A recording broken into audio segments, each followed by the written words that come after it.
Agent, Midstate Eye, and Nan Krang with Remax Choice, the 217 Home Team, all in Clinton. Your friend in Central Illinois, WHOW. Top of the morning. Thanks for being with us. I'm your host today, Seth Lawrence. The WHOW Morning Show streams to Facebook and YouTube. It's brought to you by Peterson Insurance, your Pekin insurance agent in Clinton. Joey Long, Executive Director of the DeWitt County Museum, and C.H. Moore Homestead is our guest on the phone today. Good morning, Joey. How are you? I'm great, Seth. Good morning to you and everyone listening out there today. Yeah, thank you for making time for us, Joey. It's always good to have you on the program. The summer at the DeWitt County Museum so far, Joey. How's summer going? What are you doing this summer at the museum? It's really been a great summer. We open in April, and that usually starts out, pretty soft, not a big influx of visitors. However, that was not the case this year. With our opening at the very beginning, this spring, we saw our numbers higher than what would normally be expected for April. And that trend continued into May. And then June has also been fantastic as far as attendance, people coming in to tour the museum and whatnot. So hoping to continue that on throughout the year. And we're quite happy about that. And it's actually a little surprising because, museums categorize themselves, and we would fall within the category of historic house museums. And, what you read as far as, articles and whatnot that put out there, their newsletters and things like this, in that community that, I keep up on, a lot of those historic house sites are saying that since COVID, or I should say since opening after COVID, that their numbers have not gotten back up to where they were pre-COVID. But in our case, we have reached that and then gone far beyond. So I don't know what we're doing right, but let's keep doing it. And we're really happy. Friend. No question for sure. And Joey, that's interesting. You were talking about how a lot of other museums haven't really recovered out of COVID, but the DeWitt County Museum did, and you didn't know why. So I'll offer a few suggestions. The first one would be that this community, particularly, and I think a lot of Central Illinois communities are this way, where they support the history of their community. You have a lot of people that, they have roots here, deep family ties. And so when you get, a resource like the DeWitt County Museum, people care about it. They want to see it thrive. They want to invest in it with time and money and those sorts of things. Maybe that's has a little to do with it. I would certainly agree with that. As far as locals visiting the museum, we do have a lot of local people who will come to visit the museum, and they're bringing their out-of-town or out-of-state guests, friends, family who are here visiting. And I notice it seems that, yes, like you said, the locals take pride in, look, we have this fantastic museum here in our community. And, to help people maybe understand the community as far as the history or our identity or, something that we're proud of, this historic landmark, they bring their guests in to tour the museum, as in maybe the museum is a nice representation of the community itself, not only the history, not only the fact that it's a landmark, but also the idea that this is a grassroots effort, founded on the work and efforts and vision of volunteers from DeWitt County. Then on the flip side of what you said, as far as people coming from out of town and out of state to tour the museum on their own, we do get a lot of people in who have never been to the museum before, are from far away, but they do have roots here. And I'll give you a fantastic example. This happened a couple of weeks ago, Seth. there was a couple who came in. They were from Northern Illinois, had not been to the museum in the past, and their sole reason for coming to Clinton that day was to visit the museum. And they wanted to tour the house itself, but they were especially interested in seeing a collection of carvings that we have at the museum. These carvings were done by a lady named Josephine Bates, who was a lifelong resident of DeWitt County and happened to be the great aunt of this lady who was visiting the museum. So I pulled the collection out so they could, get a closer look at it. They toured the house and then came and, looked at the collection when they were done touring the house. And while I had them there, I asked if it would be all right for me to ask a few questions about the great aunt. We have this collection. I know who did it, but it adds to the interest if you know a little more about the person who actually did all of these wood carvings, right? Mm-hmm. So the lady was very nice, and talked to me about this. And then her husband went outside and he came back in and he had photocopied a photograph of the great aunt in front of a dress shop that she and a partner owned. And I think the photograph was maybe from the 1930s, early 1930s. You're standing in front of this thing. And the lady said, oh, yes, she had a dress shop and it was somewhere on the square, I think. And we have this photograph. Can you help us figure out if that building is still there, and if so, where it is? So the first thing I did was I pulled out, someone a few years ago had donated some old city directories to the museum. I put them to good use, pulled them out, looked through, found the address for the business. And then the couple was going to go uptown to see if they could find it. I was fortunate to have backup that day. And so I went up there with them. And I got there first and found the building. And it's a building on the north side of the square, but it doesn't have an operating business at this time.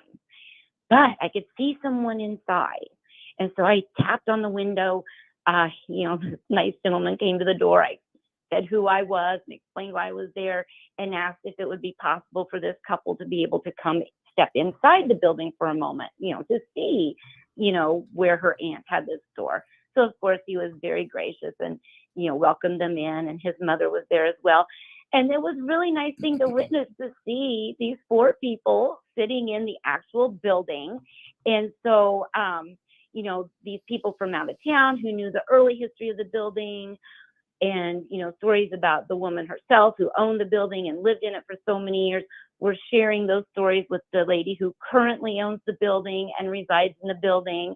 And it was an amazing thing to see. And then at the end, when we were leaving, I had the couple stand out in front of the building holding that photograph, and they're posed just like the two ladies in the 1930s photograph. And I snapped their picture in front of the building. Those kinds of things, I just love being able to make those connections, between people. And it was just such a nice thing to be able to not only find the building, but be able to, help get them inside the building and allow these people to connect. So that's a great example of people who come from far away and have ties here and just want to come to the museum to kind of connect to their family history, their heritage, and their roots. Joey, it dawned on me as you were talking there. I think we are incredibly blessed as well. I think the museum is, that we have an individual with the passion for the community's history like you, and you are willing to go out of your way and make an experience like that for someone who is, just happens to be in town. You're willing to go out of your way and make that experience and that investment, their time investment to come here, worth that investment, the return on their investment. I think you give people a great experience when they come to Clinton and the DeWitt County Museum. Well, that is very kind of you to say, Seth. but I must admit the pleasure was mine as much as theirs. And that's the thing, Joey. That's the thing. It's like you love that as much as they loved it. You know what I mean? Like that, you got as much out of that as they did. That's what's amazing to me. I will agree with that. I certainly did get as much enjoyment out of that as all of they did. Yes. Sure. Joey, I'll tell you what. We're coming up on a break here, but as we continue through the summer here, I know you're prepping for the Morning More display, or I guess exhibit. I don't know. It's like, I guess an event exhibit, something that, like, I don't even know how to describe it. I know you're kind of prepping for that in October after the Apple and Pork Festival. But I guess, like, have you done anything special? Have there been any special events, anything on the calendar at the museum you want to make us aware of here real fast this morning? Well, the next thing coming up would be the Morning More. And then, of course, the Apple and Pork Festival. And then we get into the Christmas season. We're concentrating on certainly doing an early lineup of events for next year. We have some fantastic things that we're hoping to put together. So next year, we'll see some more events that are a one-time thing and really different. So look for more next year, but we'll certainly have plenty to fill the calendar through the end of this year. Definitely. Joey, where do folks go to learn about all things DeWitt County Museum, C.H. Moore Homestead? Well, they can visit our website. It's www.chmorehomestead.org. Our Facebook page is back up and going. That is under C.H. Moore Homestead and DeWitt County Museum. And our festival page is back up running on Facebook. So you'll find that under Apple and Pork Festival. Very good. Joey, that's good to hear. And I'll tell you what, let's maybe talk more about that when we come back, because I think a lot of folks are going to probably enjoy the fact they don't have to find another Apple and Pork Facebook page to follow. Joey Long, director of the DeWitt County Museum, my guest on the phone. More to come with her on the WHOW Morning Show. WHOW. Ace is the place with the helpful hardware, folks. Ace now offers free assembly and free delivery, so it's never been easier to get a great grill for your family, like a Weber gas grill, a Traeger wood pellet grill, or a Big Green Egg charcoal grill. Only at your neighborhood Ace. Around the block, what you need in stock, with people who know their grills. This is Brad from Gibson Ace Hardware in Clinton, Illinois. Stop in to see us, The Helpful Place, at 114 North Madison Street, Clinton. See participating store for details. Tuning into the baseball game, monitoring the incoming storm, catching your favorite talk show. These are just a few of the reasons more than 80 million Americans depend on AM radio each month. And did you know AM radio is the backbone of the emergency alert system? It's reliable, free, and public safety depends on it. Text AM to 52886 and tell Congress we need AM radio in cars. Message and data rates may apply. You may receive up to 4 messages a month, and you may text STOP to stop. This message furnished by the National Association of Broadcasters. This is Noah Atkinson, owner of Lincoln Printers and Sign Designs in Lincoln. Small business is the lifeblood of our communities. That's why I'm proud to be the exclusive sponsor of the WHOW WEZC Lincoln Printers Business of the Month. The Clinton Antique Mall at the intersection of U.S. Highway 51 and Illinois Route 54 has attracted shoppers to Clinton for many years. The Clinton Antique Mall offers yesterday's memories and today's treasures, working with more than 100 antique dealers to fill 15,000 square feet with antiques and collectibles. They'll receive a $200 gift certificate at Lincoln Printers and Sign Designs for being our WHOW WEZC Lincoln Printers Business of the Month. Nominate a business you'd like featured by emailing us at WHOW@randyradio.com. Lincoln Printers and Sign Designs congratulates this local business for their contribution to our community. And for envelopes, wedding invitations, signs, banners, vinyl wraps, and more, find us at LincolnPrintersInc.com.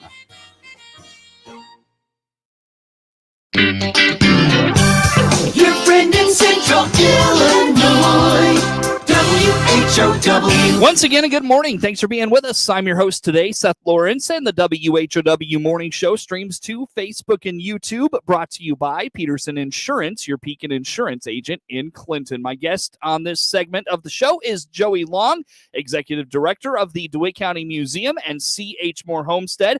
Joey, let's dive into this morning as we chat here for today. I know you mentioned on the way out of our first segment there, the Facebook page. Now, I apologize. apologize. I had a misunderstanding. I was under the impression you had the page restored. However, that's not the case. You're still working. That is not going to happen, it sounds like. But you've got a new Apple and Pork Facebook page. So just kind of remind us what happened there. That is correct. So months ago, someone in North Carolina hacked our Facebook pages, both for the museum and for the festival. And there was no way of getting it recovered. So unfortunately, we had to launch 2 new Facebook pages. So here we are starting from zero when we had, a following of, literally tens of thousands of people.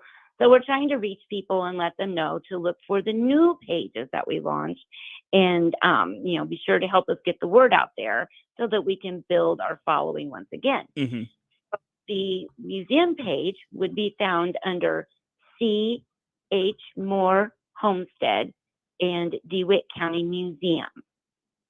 That's where you would want to look for the museum page. And then the Apple and Pork Festival page is under Apple Pork Festival. So that's the way of spelling it is Apple and then the apostrophe with the N, Pork Festival.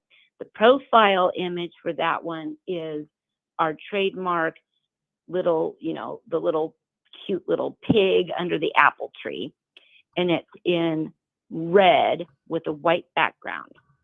Very good. Yeah. So that's too bad. That's too bad. How is the effort to rebuild that following going? People have been very supportive and very good to us. So, we've posted out there, what happened, and that we're rebuilding and trying to, rebuild our following and asking people to, share and invite their friends to do the same. And so, yeah, it's been growing. That's great. But of course, we are nowhere near where we were with these established pages. In fact, our festival page had such a large following that once a year, Facebook would require me to prove that we are actually the Apple and Pork Festival, that we were a legit thing. I guess it red flags an account if you have over a certain number of followers. So, that's how many followers we had. And it's unfortunate because it is a fantastic way, to get information out to people. As far as the festival goes, how to become a vendor, special events that we have planned, the music schedule and entertainment schedule, any last minute notices that might need to be put out there, so that is really crucial that we have, both pages, but especially the festival page, from here on out. And then of course, the museum page, it features things like upcoming events, updates as far as what's going on at the museum, looking towards the future of what we are planning for the museum. Also, of course, looking to the past, as I put posts on there about, like certain artifacts of interest or maybe an interesting donation that's been made, all of these things. So if you don't already follow either of these new pages, I encourage you to go and look for us on Facebook. And please do, like and follow us. Please encourage your friends to do the same. We just really need to get that information tool back up and where it was before. Not just for us, but for everyone. I'm just amazed you couldn't get someone at Facebook to help you out to get the account back. That's just bizarre to me. Well, problem is, whoever was in North Carolina changed our password, and then every other measure that could be taken place to recover it fell apart. So we worked on this for months, and it was people who know far more about this than I do. Wow. But, at one point when we're working on it, Facebook is like trying to help you, and they're giving you a hint. They're saying, well, what is your problem? You already have your account is open on another device. Well, it wasn't any device that we had. I'm guessing it was a device that someone had in North Carolina. So there was just nothing we could do. Goodness gracious. What a mess. But hopefully that returns to where it was when it was hacked, the new accounts and everything. Or maybe there's a way to shut those down and just make yours the main the main account. But that's just bizarre stuff there, Joey. At any rate, let's wrap it up here today, Joey. And I'm trying to think. We're gonna let's talk Apple and Pork Festival. That's where we were gonna go next. Apple and Pork Festival. The planning for all of that. How's that going? That's going very well. So just as a reminder, the Apple and Pork Festival always falls on the last full weekend of September. That puts it at September 23rd and 24th this year. It looks like we're going to have the largest flea market that we've ever had as far as both number of dealers and number of booth spaces. So we're really happy about that. We still have maybe about 20 spaces left. So if anyone out there is thinking of becoming a first-time vendor for the Apple and Pork Festival Flea Market, I encourage them to certainly contact the museum. We have a couple of spaces left for the art show. So anyone interested in that, I encourage them to call. Or anyone who specializes in a 19th century craft. We're looking for, basket weavers, rug makers, tinsmith, broom maker, any of these things. We would certainly love to hear from you as well. So if anyone is out there and listening and interested in any of those things, please give us a call at the museum. The phone number is 217-935-6066, or you can send us an email as well. So the Apple and Pork Festival planning is underway this time of the year. Joey, is it just flea market things, or are you looking for like volunteers? Are you looking for are you putting other things together? What's this kind of time of year hold for you as you plan for the Apple and Pork Festival? This time of year is when I actually start looking for the volunteers. In fact, I just filled out the invitation cards asking people if they're interested in being a house docent. I just did that yesterday, and they'll go out next week. But I'm not the only one looking for volunteers. We all are. So we are looking for volunteers who would be interested in helping with being a house docent or working in any of the food stands. And that would be, serving and or preparing food. We also have the apple butter stand that's looking for some help. In that case, it's a jarred prepared product. So you don't even have to worry about, preparing anything. You're just selling it, over the counter. And then, we're always looking for people who might be willing to help with getting it set up, the days before the festival, or people helping, clean up and take down after the festival. But anyone out there who is interested in volunteering, please do get a hold of us. And whatever your interests or talents are, we will find the perfect fit for you to volunteer. Very good, Joey. Got to let you go this morning. Joey Long, Executive Director of the DeWitt County Museum in C.H. Moore Homestead. With SRN News, I'm Jason Walker. Federal judge in